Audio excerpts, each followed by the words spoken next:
பொதுவாவே சார் 7:30 சனி கண்டெல்லாம் பயப்பட தேவையில்ல. நம்மளுடைய வாழ்வியல் முறைன்னு ஒண்ணு இருக்கு. அத கரெக்ட் பண்ணிட்டு, நம்மளுடைய ஆசாபாசங்களை சரி பண்ணி வாழ்றவங்கள 7:30 சனி எப்பவுமே துன்பம் பண்ணாது.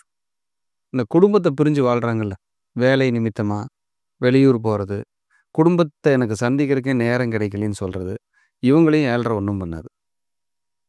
குடும்பத்த விட்டுட்டு, உறவுகள விட்டுட்டு பிரிஞ்சு வாழ்றவங்களுக்கு 7:30 ஜாக்பாட். தப்பு பண்ணாது. ஏன்னா 9 பிளானட்ல சேட்டன், சனீஸ்வரன் மட்டும் தான் தள்ளி இருக்கிறவரு. லாங்கா இருக்கிறவரு. அப்ப அவருமே பிளானட்லயே பிரிஞ்சு போயிர்றாரு தனியா. இப்ப யாருக்காவது லக்னத்துல சனி இருந்துச்சுன்னு வைங்க, தனிமையா இருக்க விரும்புவாங்க. அப்ப இந்த காலகட்டத்துல நீங்க யாராவது கூட ஃப்ரெண்ட்ஸு கூட, நண்பர்கள், உறவுகள், குழுவா இருக்கீங்க அப்படின்னா, அதெல்லாம் கட் பண்ணிட்டு, நீங்க அமைதியானீங்கன்னா 7:30 உங்களுக்கு ஜாக்பாட் தான்.